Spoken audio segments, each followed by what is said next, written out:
மயிலாடுதுறை மாவட்டத்தில் வாக்குப்பதிவு காலை 7 மணிக்கு தொடங்கியது. மயிலாடுதுறை மாவட்ட செயலாளர் நிவேதா எம். முருகன் எம்எல்ஏ தனது வாக்கினை பதிவு செய்தார்.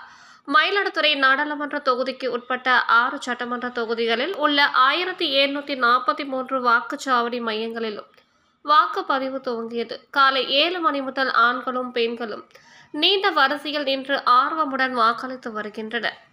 மயிலாடுதுறை மாவட்டம் தரங்கம்பாடி தாலுகா பொறையார் ஜமாலியா முஸ்லிம் உதவி துவக்க பள்ளியில் வார்டு 14 மயிலாடுதுறை மாவட்ட செயலாளரும் பூம்புக சட்டமன்ற உறுப்பினருமான நிவேதா எம். முருகன் தனது குடும்பத்தினருடன் சென்று தங்களது வாக்கினை பதிவு செய்தார்.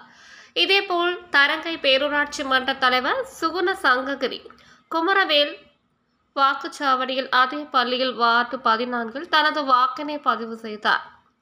அனைத்து வாக்குச்சாவடிகளிலும் பொதுமக்கள் நீண்ட வரிசையில் நின்று தங்களது வாக்கினை பதிவு செய்து வருகின்றனர்.